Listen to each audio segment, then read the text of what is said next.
So good afternoon, good evening to everyone. My name is Divya, and on behalf of Dentsu World Services, I welcome you all who are joining us today from different places in the globe across different time zones. Thank you for joining us for the discussion today. We're equally excited to kickstart this webinar from our Future of Commerce series. So without further ado, uh, let's get started. Let me quickly introduce you to a wonderful panel who will be leading the discussion on winning strategies to redefine retail experiences through digital transformation. We have Shashikant Shimpi with us. He's a Vice President, Country Head, Dentsu World Services, India. Shashi is a visionary leader with an extensive experience in delivering digital transformation projects in retail, FMCG, CPG verticals. He's also built and scaled Dentsu World Services India Delivery Center as a center of excellence for commerce, creative, and high quality technology services for global clients such as Adidas, Zido, Sony, and these are just to name a few. He was also recently awarded the Business Leader of the Year by World Leadership Congress. We're also joined by Eric Fergusson today, who is an experienced digital and strategic leader. Eric is an e-commerce consultant to leading global brands. He brings in a strong experience of commercial, analytical, and operational expertise to retailers and brands. In his past role at Liberty, he led his team to halt declining digital revenues and achieved 10x growth in 4 years. Eric has been actively involved in some industry first, and he's also witnessed moments of groundbreaking change for brands and retailers. His areas of expertise include corporate strategy, M&A, and procurement. Eric is also a trusted advisor and angel investor to several early stage companies. Undoubtedly, we have two distinguished industries leaders amongst us today, and that actually prompts me to open today's discussion.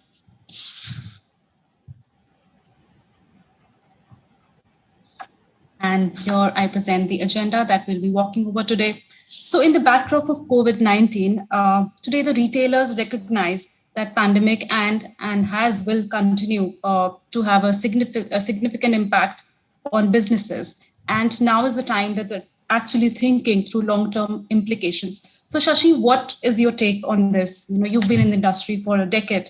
So, I open the house to you now, to eager to hear your thoughts. Thanks, Divya. So first of all, welcome everyone. I hope everyone is staying safe and healthy.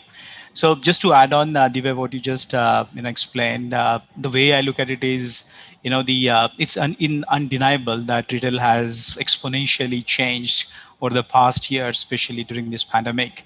We have seen lockdowns, permanent store closure, an influx of the online customers. It's been a journey, to say the least.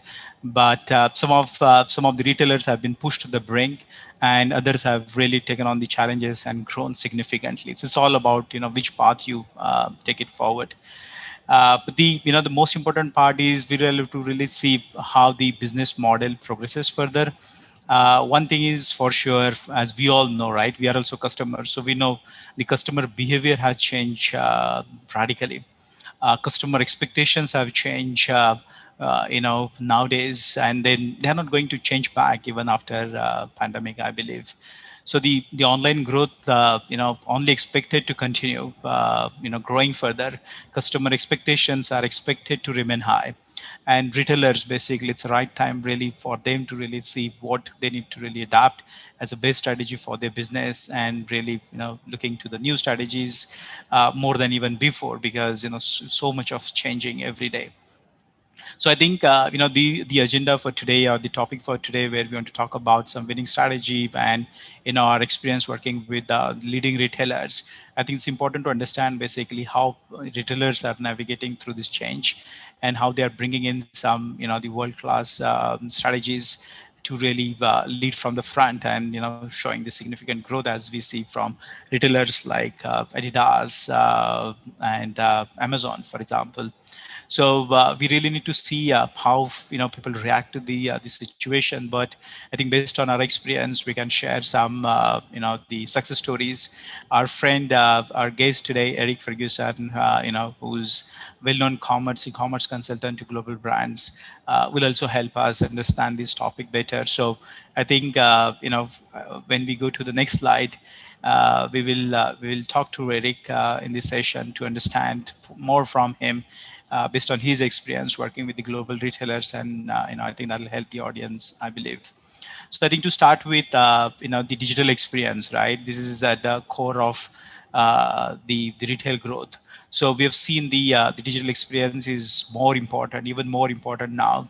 So Eric, I think I would like to understand from you. You spend good amount of time with Liberty and the other global brands. So what's your experience really building the digital experience? That would actually enable the customer engagement, acquisition, and overall growth for the brands and retailers. So, I'd like to know from you, from your experience. Well, thank you, Shashi, and thank you, Divya. You've given me an extremely generous introduction, so thank you. And obviously, it's nice to be talking with you again, Shashi, having spent 6 years working with you prior to Liberty. I mean, for those who aren't familiar with Liberty, it's quite a unusual type of business. So it is one luxury department store in the centre of London. It's 140 years old. We have an amazing fabric design and printing business, which designs Liberty Print, and we sell that through our store and online, but we also sell it through retailers across the world. And we have an online business. And when I joined in 2017, that online business was a pretty small part of the overall revenue mix. But despite that, it had a lot of potential. We'd just relaunched on Demandware, Salesforce Commerce Cloud, so we had good technology behind us.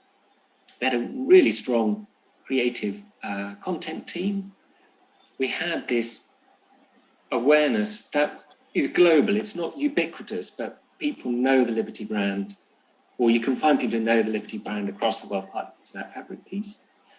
And it's known for artistry, for design, for curation, discovery of product. So it is definitely not a Coca-Cola. It's not a product that's known to everyone, which people buy everywhere, but people who like our aesthetic, that design, that quality of artisanal product, you can find them everywhere. And it's because of that we often refer to it as a movement, because it's not something that's applicable or interested to everyone, but you can find them everywhere.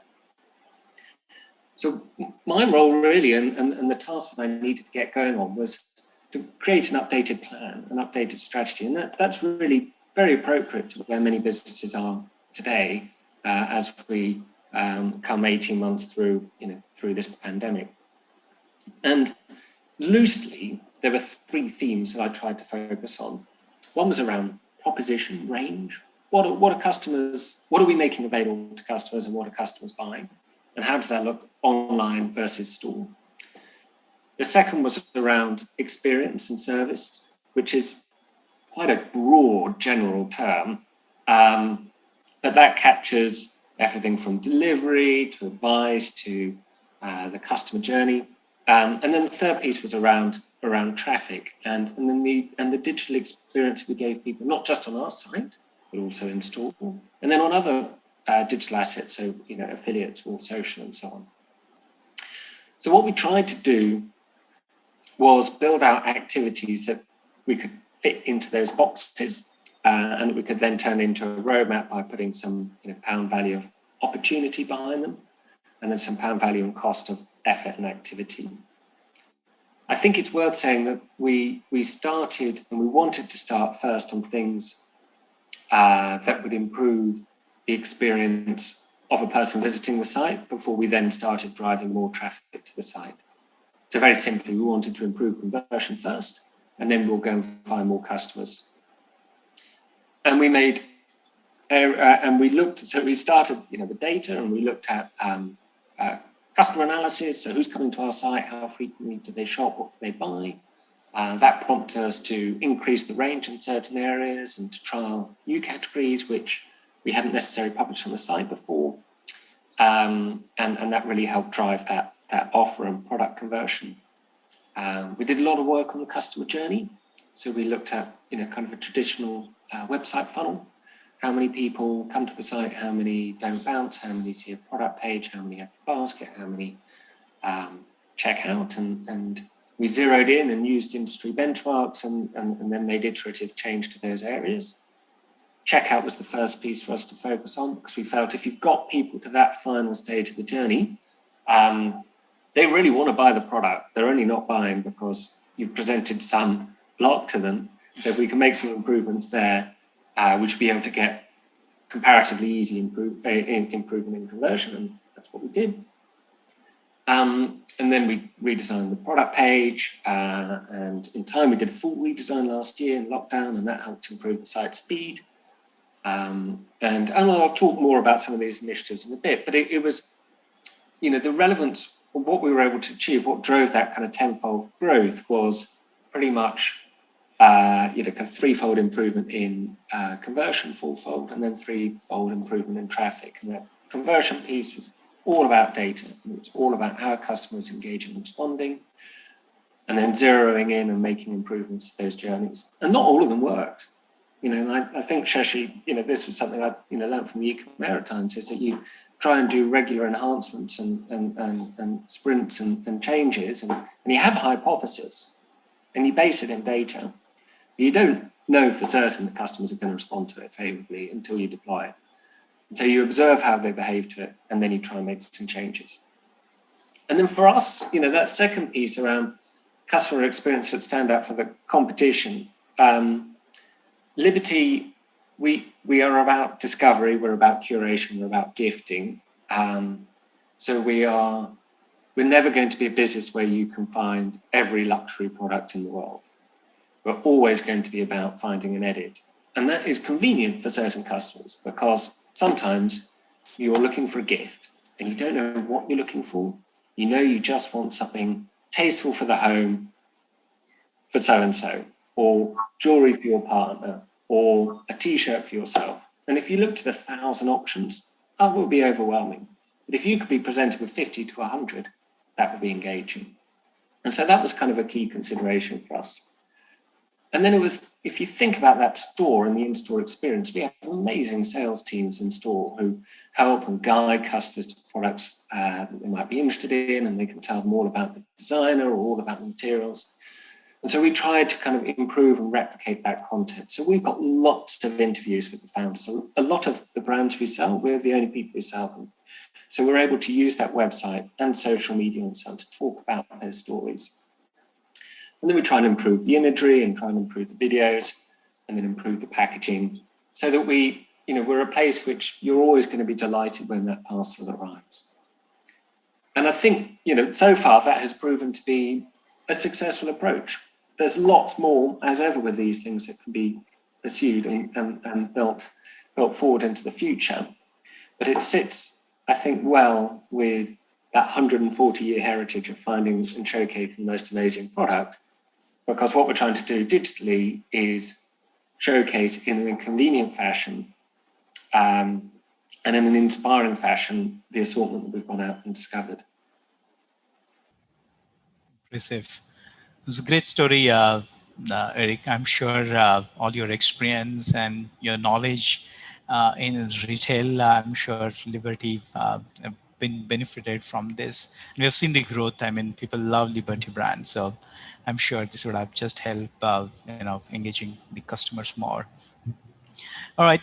So moving on in terms of the strategies, right? I think the topic is more about what are the strategies now while the retail landscape is changing so fast because of pandemic. We know that the digital or even the transformation have accelerated. Like anything. And then retailers and brands, they have to really keep on working on their strategies to really focus on the changing behavior of consumers, the operating, the environment where they live or where they operate.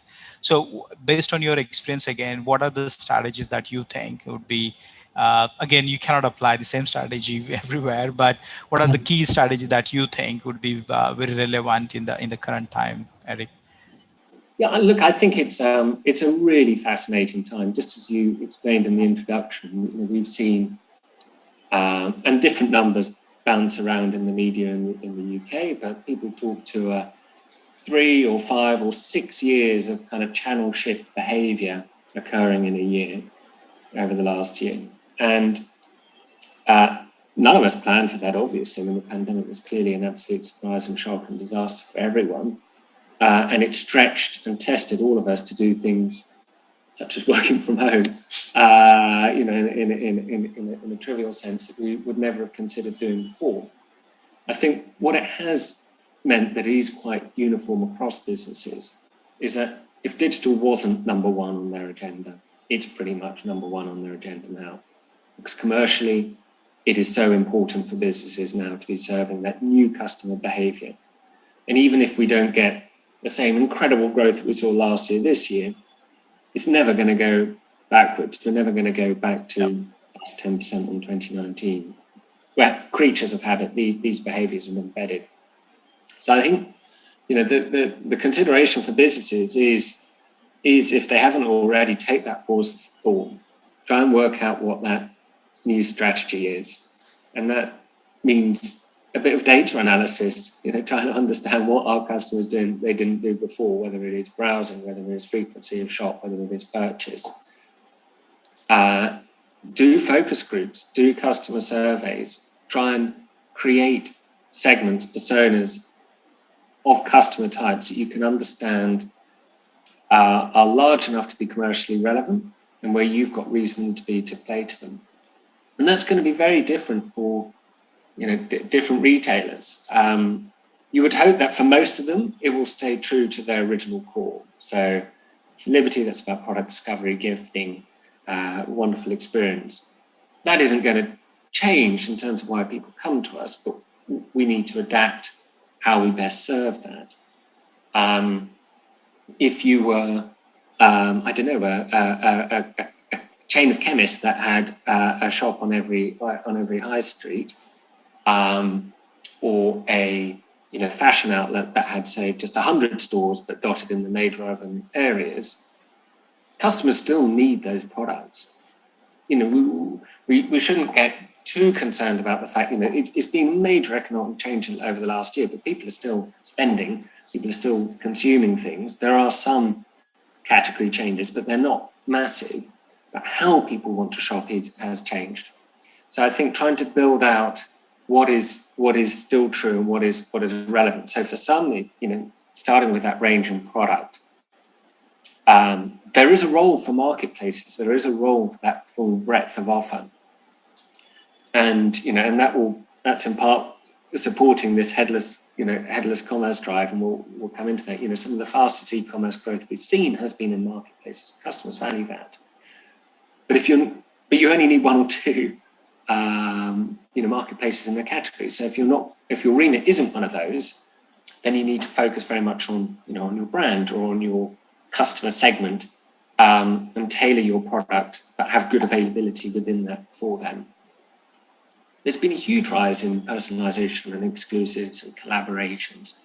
Customers really value having something which, if not unique, certainly feels that it is a combination of values that they like. And we see that with trainers. We see that with fashion. Liberty have done collaborations with Eastpak, the rucksack company, Timberland. They have worked with Crocs. Their fabric was part of a Gucci campaign last year. It's a full range of views across different markets and different products. And I think thinking about how you can drive customer value through that exclusivity and by virtue of doing that good brand building, I think is really valuable. I think dropship vending is an interesting one too. So distance selling, e-commerce selling, you need to be successful, you need to be in stock of a product that a customer wants, and you need to be able to get it to them. Traditional retail, where you had 100 warehouses, or otherwise known as shops, where product was dotted around, facilitates some delivery really quickly. So neighborhood delivery, that's working really well, but it doesn't help universal availability, particularly in categories where you might get fragmented stocks, such as luxury fashion. So I think there has been a growing interest, and I know Farfetch are working on a e-concession model, which enables retailers to partner up with the brand stock, and I think that will be a growing trend. But again, not applicable to all. If you are that convenient pharmacy or local convenience shop, dropship vending and breadth aren't going to be applicable for you. But what you do have is an incredibly convenient local national footprint of product. And that used to be good for walk-ins, but now you can partner with delivery partners to still bring that convenience to customers in their homes. I think unpicking those elements of what your customers value for and what your assets are and useful. We spoke, that service delivery, there's so much innovation going on in this space. It's not just next day or same day or time delivery, all of which are really important. But I think because many of us are working at home more than we ever did in the past, home delivery is now quite convenient. And so we're seeing growing innovation. There's a company here called Harper Concierge, and they work in luxury fashion. And you can, for participating brands, you can select items and they come and bring them over to your place of work or home. Within an hour or two, you can try them on at home. If you like them, you buy them. If you don't, you take them back. And that's an incredible service, and is now relevant to so many more people in London or large urban markets. Other areas has been it's been a real growth in both supply and interest in product rentals. And this is taking many forms. I mean, John Lewis are doing this with homewares, but there are some businesses such as My Wardrobe who are partnering with luxury fashion brands again. So there's a lady here called Carrie Johnson, who is our Prime Minister's wife, Boris Johnson. At their wedding day, she rented her wedding dress at a very recent high-profile political event. She rented a number of dresses, and that has become, a high-profile and growing behaviour. Again, not applicable to everyone. Fast fashion probably not going to suit that. The cost of serving that element isn't going to play as much. But if you're wanting to wear an item which, by definition, you're only going to want to wear very infrequently, then that rental service is both economically for you good, but also arguably extremely responsible in terms of reducing the carbon footprint of that product. We've seen the growth of on-site live customer advice, so being able to chat to customers through websites, and that particularly when stores shut, this was a huge acceleration of participation. We partnered with a company called Hero. We were able to link up our fantastic customers with our amazing in-store agents to be able to showcase some products or jewelry or fashion, which typically some customers may have wanted to touch and feel before buying. They were now being able to talk one-on-one and see the product on video in front of their very eyes. There's lots going on in packaging. There's lots going on gift messaging.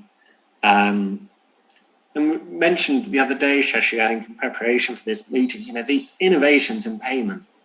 And the numbers are mind-boggling, really. So this buy now, pay later trend, which is effectively, kind of a more modern, convenient, extra service wrapped variant of the old credit card model, where you can purchase an item but pay in installments and receive more reassuring delivery and return service, has just boomed.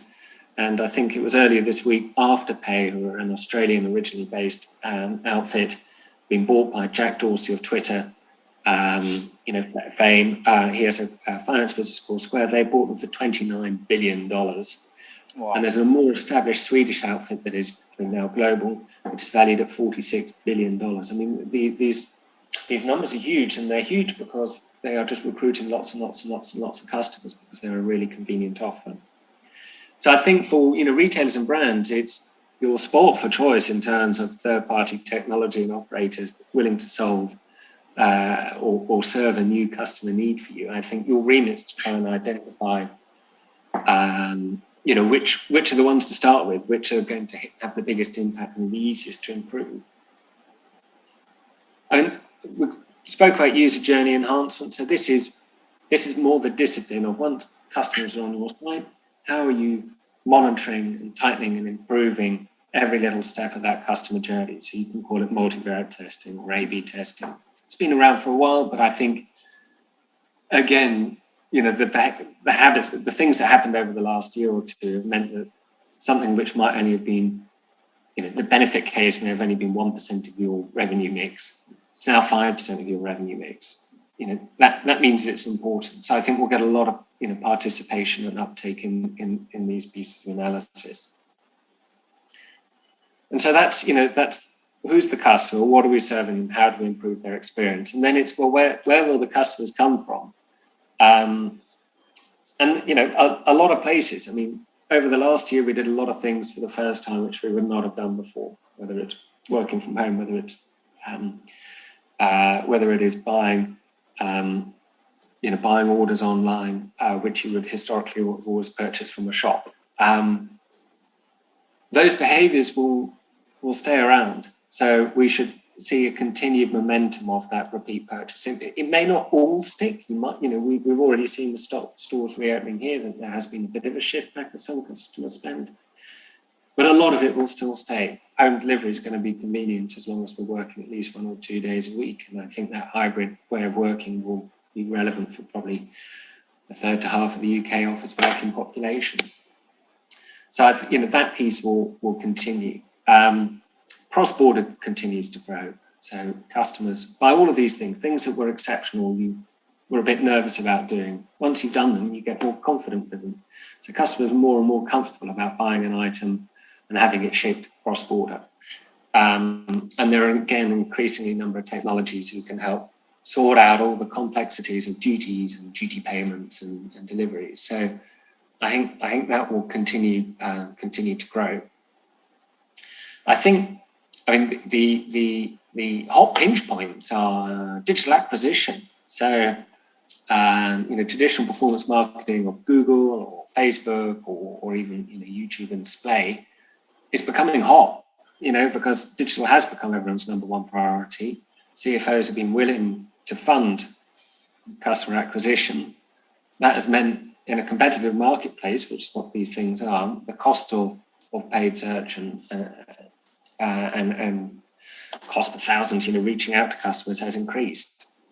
So I think we'll talk a little bit about this later on, but I think that will present opportunity if you're, glass half full, or will be quite a challenge if your glass half empty to a lot of businesses. But I think what will come out of it is that we'll see more innovative and creative recruitment activity used. And what I mean by that are, return to some of the old-fashioned stuff. So direct mail, leaflets through the door, advertisements on things out and about, whether it's on the underground or metro or in newspapers, or sponsorship of, teams. I don't know for sure, but if my remit was to, as it has been in the past, to continue to grow acquisition, if I've optimized my performance marketing bit at the bottom of the funnel, to grow, I'm going to need to drive that awareness piece, and that awareness piece is going to reward innovative and creative recruitment.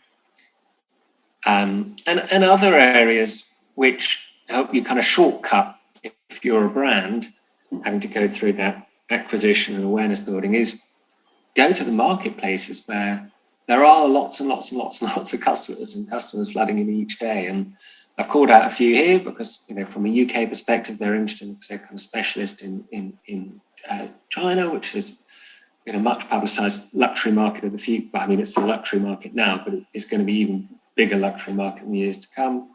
So plugging into these, but we're also seeing with Amazon, we're seeing brands embrace Amazon, and for the same reason. So that isn't all going to be applicable to to every business in the same way, but those are the things I think at high levels that retailers and brands need to be thinking about.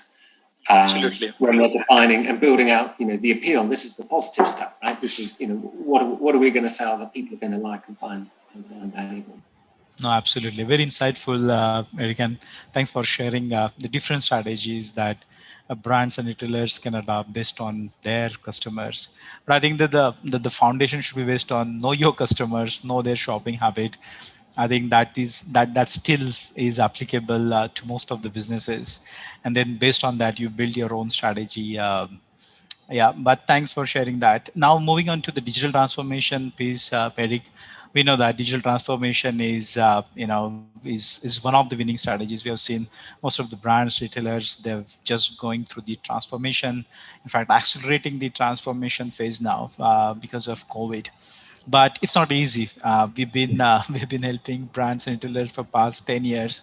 It's not easy for them because it's a change for them, and it's quite challenging for some of the retailers. So any insights from your side based on your experience, because you've been on the other side also. No, I mean, it's interesting, and you're an expert in this too, Shashi. I mean, it's or certainly we're experienced in it, and I think it's such a dynamic beast to be, to say we're experts is probably dangerous territory. But I mean, we're experienced in it. I think and you've worked with Adidas, who've been outstanding in this arena, and they, in the papers they reported their numbers today. They've achieved fantastic results, which they'd never have done if they hadn't started this so purposefully, many years ago. I think I missed off a positive here. So unquestionably, COVID has been a disaster, for the world.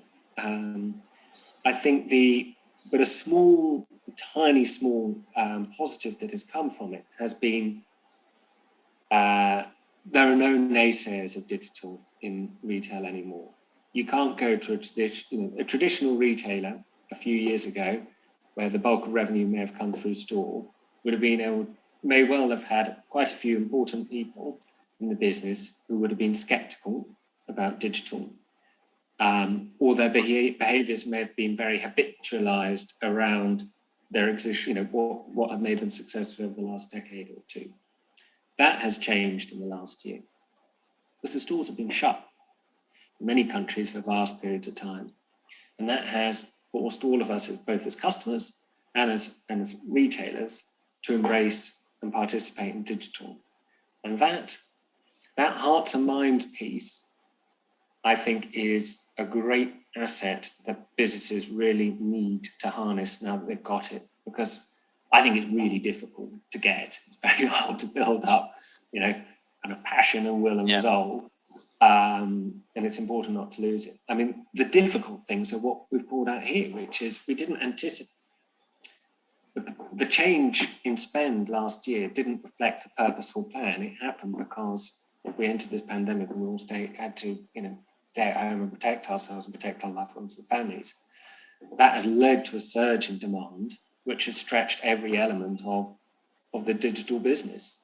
When I say digital business, I mean that's every bit of the business. That is, in the UK, there are a shortage of drivers. So supermarkets are paying £1,000-2,000 for people to sign up to be a lorry driver for them.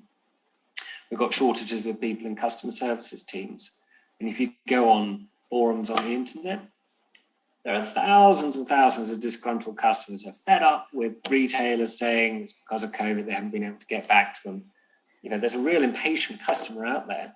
It's very difficult to suddenly train up tens of thousands of customer service teams overnight. Similarly, digital marketing, performance marketing, lots more businesses want to do it because digital marketing is now on their agenda. They've been given more money to go out and acquire. That necessitates more expertise, but you don't, unfortunately, suddenly create, a wealth of people who've got 3, 4, 5, 6+ years experience in performance marketing. And similarly with technology deployment, technology delivery and project management and the understanding of what a sprint is. These are areas which are, scarce in skills, and coupled with a boom in demand for them, driven by customers and then the responsive business to them. So, it's, when some of those challenges have been around for a while, I think, the positive, as I say, is that it's, culturally, businesses are aligned to pursuing it. There are challenges here, and I think for most businesses will be experiencing these, and I think it's there. You just need to try and work out what you can do to tackle them. If it's shortage of talent, people, can you improve your retention by being a more supportive or enjoyable employer? Can you train up existing staff, or can you rely on agencies a little bit more? Can you rejig and redeploy resource, or and some such? You kind of need to kind of think intelligently, and this rise of hybrid working and the return of people working to office for some businesses will be a great way of trying to be a little bit more competitive. So if you're flexible for your workforce, that's going to be really really rewarding, I think. Yeah. Performance marketing piece, I think that's why I think we're going to see a lot more innovative channels used over and above the performance marketing. And we'll come on to it in a little bit, but I think it will also mean businesses will start working more on attribution and just trying to get a bit more scientific on all that money they're spending with those platforms. So yeah, I mean, it can look daunting, but you shouldn't take away from the fact that the benefits out there. You've got this surge of customer behaviour looking to shop online, which you couldn't get a few years ago, and you've got everyone in the organisation, supporting and pushing the agenda. So then it's just trying to find the easier wins. And this isn't just retailers. So it's it's true for brands, and brands can differentiate themselves. So people often say, or challenge, well, why would you buy Levi jeans, maybe a poor example, but a fashion brand or a cosmetics brand from the brand owner?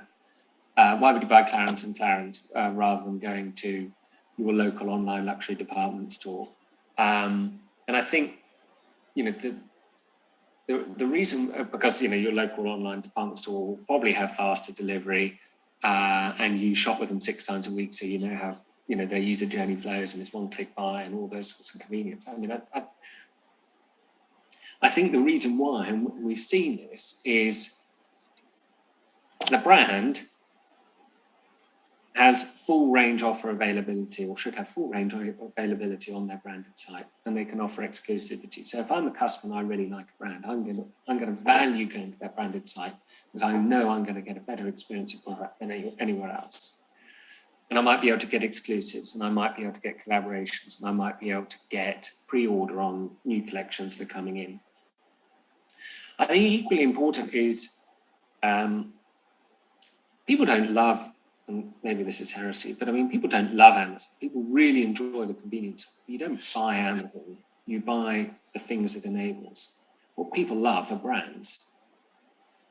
And what branded websites enable the brands to do is to be able to showcase all those things, all those reasons to the audience that love them digitally, and that's on their site and on social and otherwise. So you can showcase those stories. You can have videos of the designers, you can have interviews, you can showcase the factories, you can go out to behind the scenes, you can publish and edit and curate all that beautiful user-generated content and home videos you generated. There is you can personalize your products. There is so much as a brand that having your brand store you can do, which a customer is only ever going to have in a kind of diluted form when it serves its purchase through another platform. So it's, for a brand entering D2C, I think it's thinking about what are those things that my customers love about me, and how do I, showcase those, and then how do I replicate and make those really efficient across all those digital touch points. So getting them out to influencers, affiliates, and so on, and getting them out to different social media touch points, getting them out to email. So, customers feel it's all kind of rolled up and reinforcing. you can also make sure your branding, all your packaging is on brand as well. So, I mean, there's just it gives you a lot more freedom. Perfect. No, very good. And I think pretty much, you covered most of the points. But as you said, right, how do you make sure that your customers love your brand? It's all about how do you engage them, right? So, and we have seen different ways of engaging your customers, making sure that they are attached with your brand, they understand your positioning, your purpose of your brand. And we have also seen some trends, right? People or some of these brands basically they want to go direct. We have seen the surge in getting into D2C trend now. So do you have any point of view in terms of how brands should engage customers differently, or what are the best ways to engage them differently in the current scenario? So as a brand, I think engaging with social is really, I mean, varying by market, but I think it's, if you're an existing brand that has a following, you will have a following on social. You've hopefully captured, and you will have search intent on search engines. So people will be searching for your brands on Google or other search engines. And I think it's about being there, in front of them at those touch points. So try and prioritize where to go by looking at where the volume of activity is, and then present that engaging content. And again, for some brands, it may not be digital. It might be about direct mails. It might be leaflets through letterboxes. One of the most successful things that I'd love to take credit for, but really had nothing to do with me whilst I was at Liberty, was we reintroduced a twice yearly magazine, and it's the most beautiful kind of heavyweight magazine, which has features with some of our finest brands that we have in, new brands, existing brands, Liberty product, fabric, and it will be interviews with them about their range, about their product, what inspired them. And that has been a tremendous success. Customers love it because they like Liberty and they love knowing and discovering a little bit more about these taste makers, about these discoverers, and it's just a really fitting way for Liberty as a brand to be able to talk to its customers in a way that is enhancing for them. Yeah, absolutely. I completely agree. I think engaging customers is most important nowadays. Moving on, so I think there's also a topic about tech modernization. We've seen most of the retailers basically they really want to stay ahead of the competition and drive the business results through the digital transformation and innovation, as we just discussed. And this topic is close to my heart, so I'll just share a few insights based on our experience. We have seen some of the retailers, right? They've locked into large monolithic platforms the way they've been traditionally managing, where your back end tightly coupled with front end, and then it kind of restricts your innovation or your agility. So I think the trends that we're saying in terms of how do you modernize the architecture, for example, we can talk about Mac, which is about a combination of microservices, API, cloud native, and headless. People have started talking about this now because it gives you the true experience, omni-channel experience, because it kind of give you flexibility to have a different front end, different channels, while your back end would continue to be a robust back end. And we have seen that most of the retailers now, they're talking about the headless nowadays, as we discussed, and how do we use microservices, how to be in cloud and all that. And there are a lot of examples, and based on the work we have done so far, I can talk about Adidas, for example. Adidas, we have seen the way they have grown in last few years, but primarily they were working in their key markets directly, and then the secondary markets or emerging markets, they used to walk through the partners and franchises, and largely because they didn't have a very solid modern architecture in place. And when you work with the partners and franchises, as we know, the operating cost is higher, it's not highly efficient, and then again you don't really get the seamless customer experience. So what we did actually, we helped them to modernize their architecture. We helped them to deliver the premium shopping experience.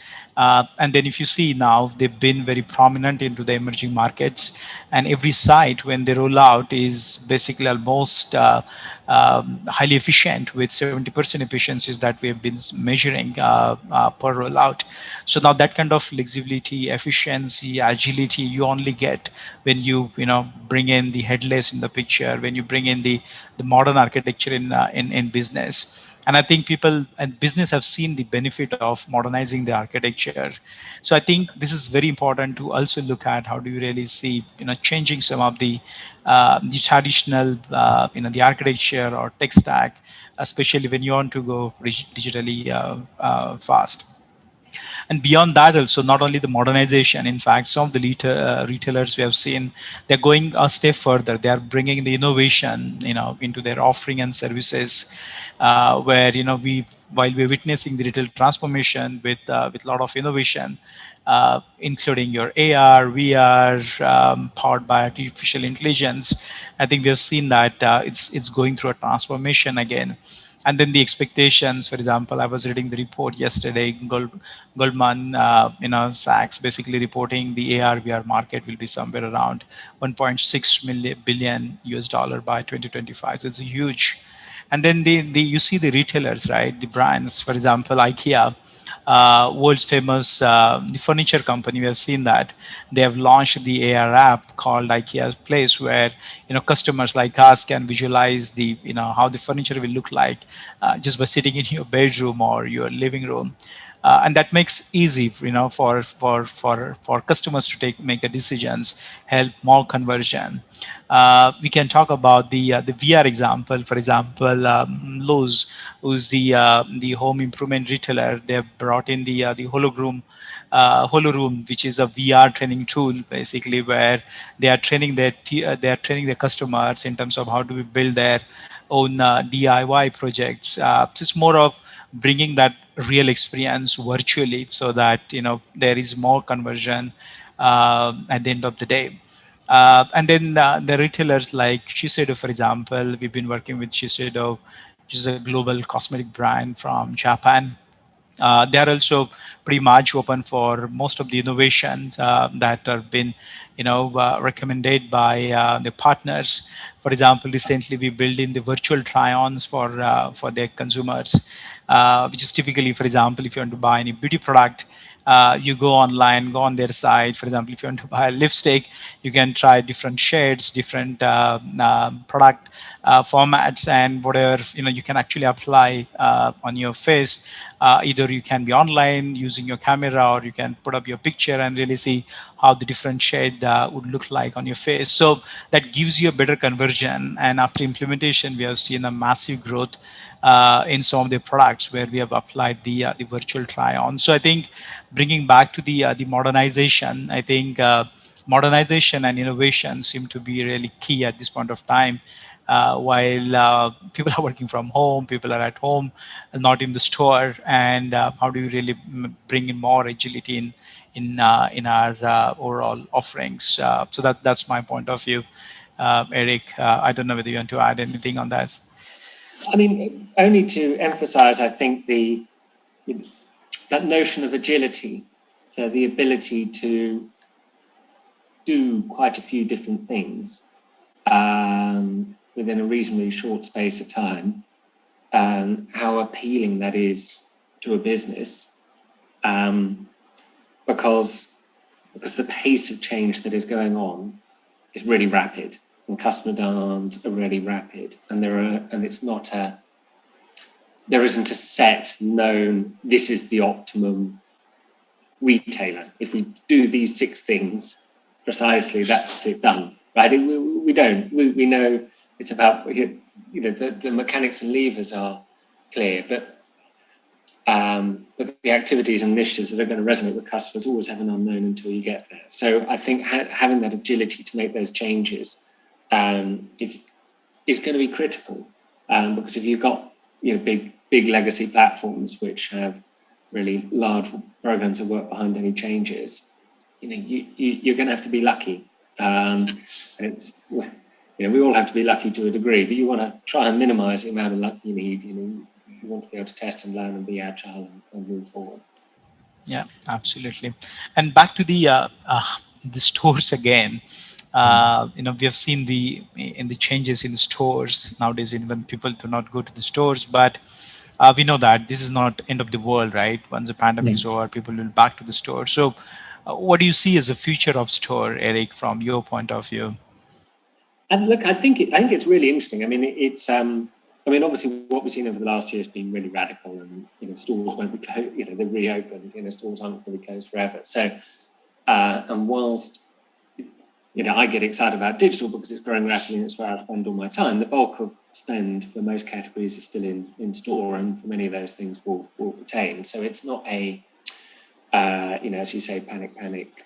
Stores won't have reason, but the nature of them is changing. And I think, I'll just call out examples because, again, it's, it just shows that it's quite a complicated story. I think, at its crux, stores were convenient. People go to stores because you like what's in them, and in many instances, they're convenient. Now, the notion of convenience has changed quite a bit over the last year, because having a department store in the centre of town, which might be where you as a day trip tourist or an international tourist or a local office worker comes in, that's not very convenient anymore because you're not allowed to as a tourist, or you don't want to the same degree as you used to. And the office workers aren't there. Now, that will revert, but it may not revert to where it was in 2018-19, or it might, we don't know. Now, where it has become more convenient over the last year or two have been your local hubs. So if you're in a city, you're working at home, so your closest, collection of shops, or we might kind of call them little villages, but your local place where you would go and do your shopping suddenly is convenient. And so I've seen shops opening up in the my local little patch of shops, and there have been certain fashion chains that have been rolling out and opening stores because they've got sufficient enough catchment in some of the neighbourhoods to support a 200 square metre store, and that those have compensated for the fact that there are a couple of stores in flagship destinations have declined. Now, that will undo, but it won't fully undo. And so I think keeping that concept of convenience is really useful. I think, and then if you package that with the delivery angle, so the fact that there are a growing number of businesses that effectively enable customers to ship immediately from a convenience store to your home is really valuable too. That doesn't really help you if all your stores are in those old-fashioned, old world destination locations. And I think what we've seen there is, probably an acceleration of a trend. I mean, those large department stores, had 50 or 100 large multi-floor stores across the UK. They had seen declining footfall for quite some time. And I think this just accelerated what they're looking at. And some are repurposing floor space into offices, which in certain scenarios will be flexible and valuable for people. I think they are repurposing them into homes as shortage of accommodation across much of the UK. Others are trying to be at least closer to their retail core, so coming up with experiences. A department store like Selfridges has always been at the forefront of in-store theatre. They've got a cinema in their store now. They've got a indoor skateboard ramp inside their store. They've brought in extra reasons to be engaging for customers. And I think these are really just the some of the examples. Really, it's trying to understand, look at your estate, look at the retail locations across the UK, and try and understand what is convenient and value add to the customer, and where does that play for you.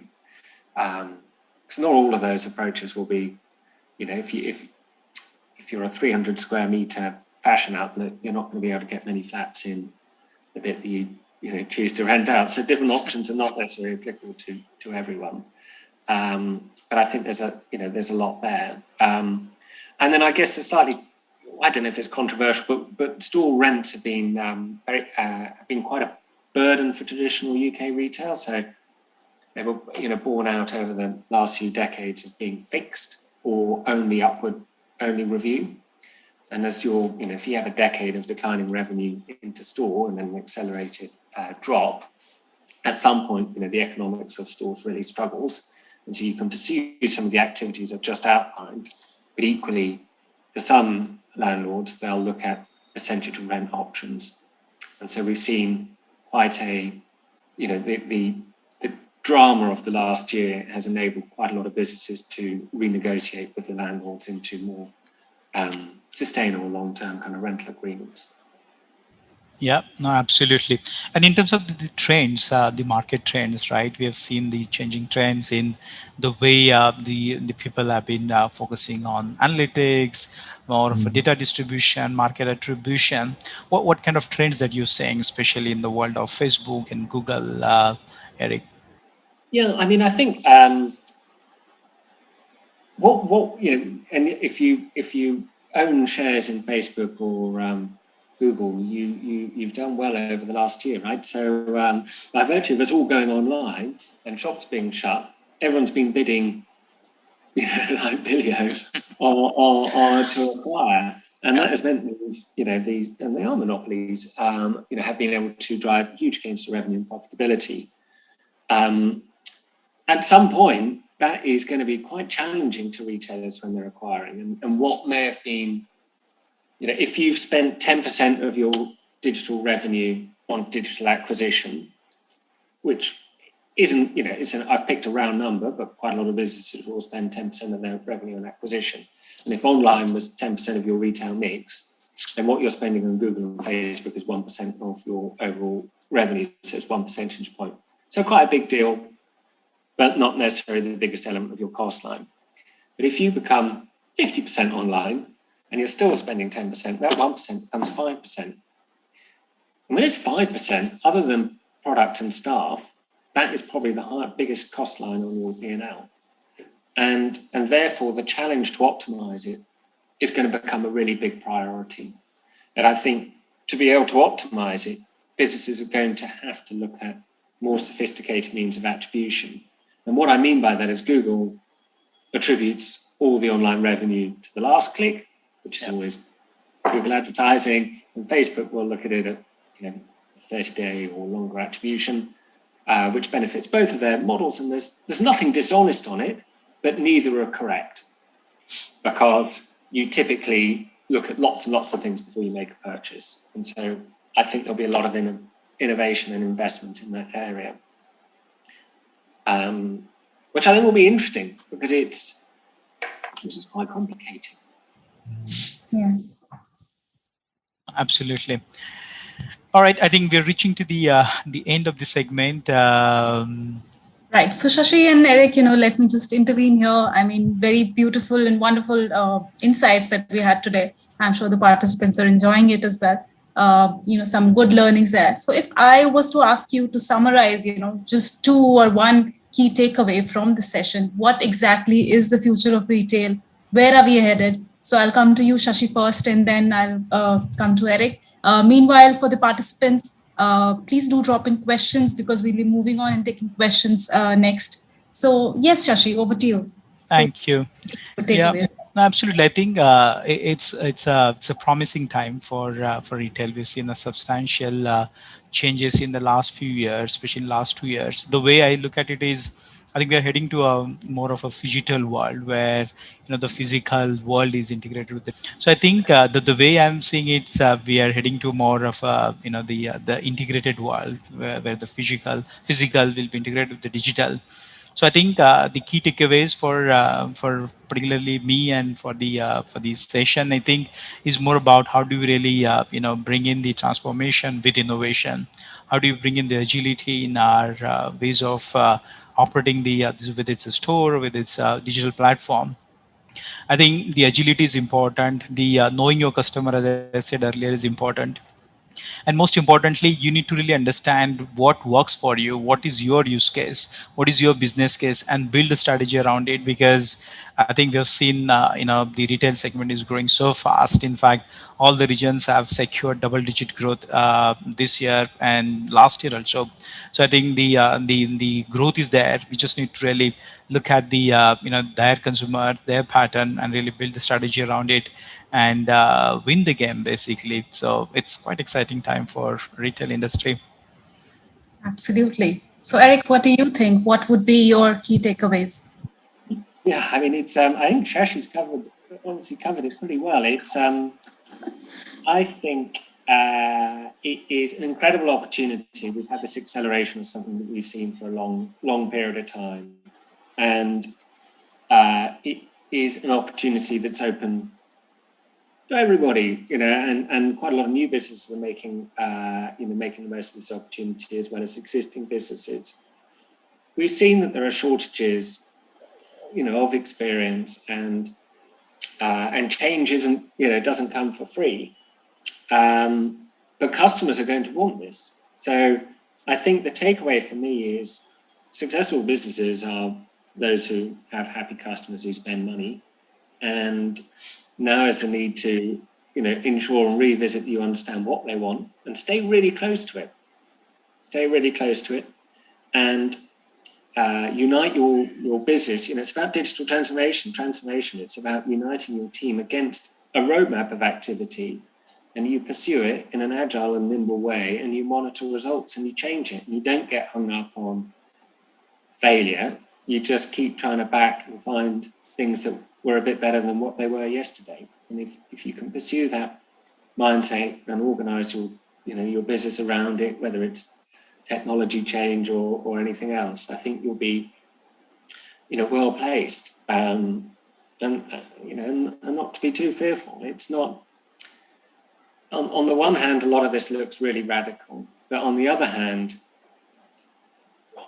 with a great broadness of, we're still buying clothes. We may have had a period where we bought fewer clothes than we did before, but it's not that we don't want clothes anymore. It's not that we don't want, books or other categories. So it's not so radical that it shouldn't be beyond our ability to, just better serve that customer need. True. That's true. Thank you, Eric. Moving on to, I now open the house questions, if any, because I've got two actually. So meanwhile, yeah, these two questions that we've received, I'll start with the first one. It says, is marketplace a good option for brands in the changing landscape? So Eric, Shashi, whoever would want to take that up. Yeah. Eric, yeah, I'm very happy to. It comes back to the brand really, but I think in most cases, I think yes. I mean, I've done quite a lot of work pre-Liberty with brands, helping them make the most of marketplaces, and that they varied from Amazon to domestic online supermarkets to kind of luxury fashion marketplaces, and the benefit is reach. You're getting out to relevant customer base. The costs to a brand are real. You have to pay for that service, and depending upon the partner, you might lose some of the insight and data.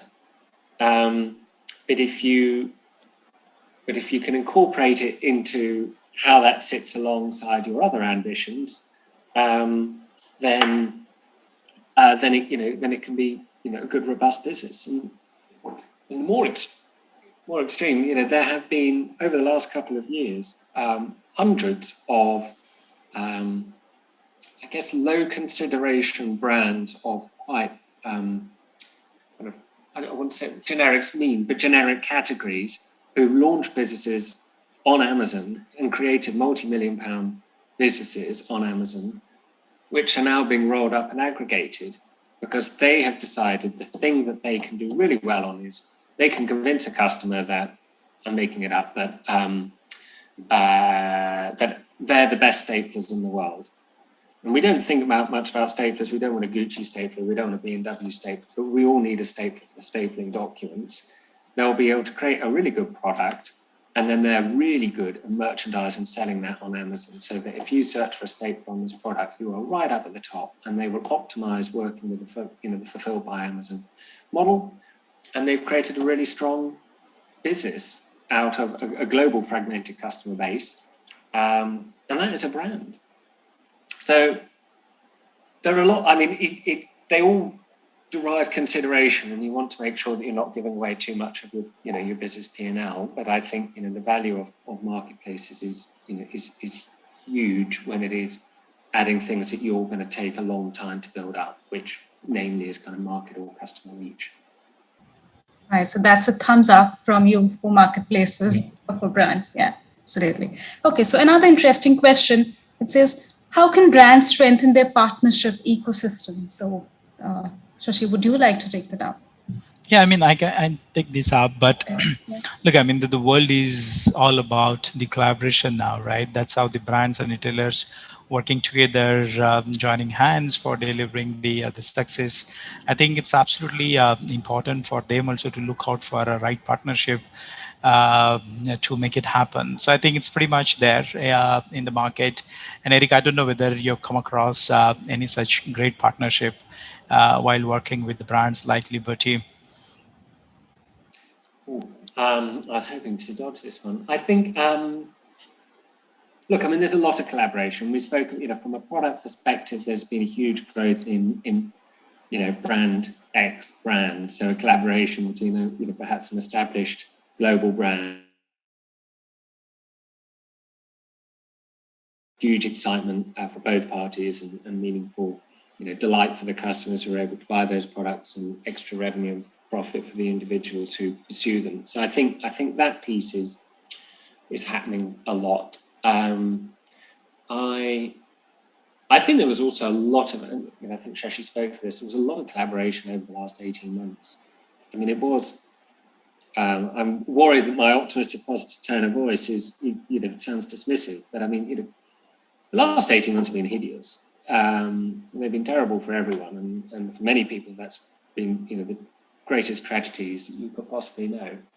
And my experience has been, from a business perspective, that people have been really supportive. And they have, and that has meant, whether it's service or technology or working together or understanding how you are, from a business perspective, and also, quite a human perspective. And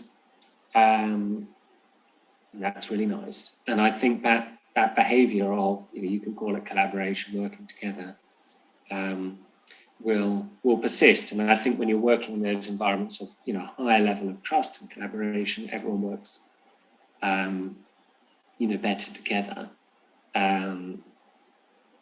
Even when it is just the commercial perspective of a retailer sharing its strategy and plans with a technology partner, that is still useful. It helps the technology partner understand, oh, right, so they're going to try and grow these things. They're looking at international. Oh, yes, I remember I implemented with someone else this new payment partner, so I'm going to mention them. There's just a lot of,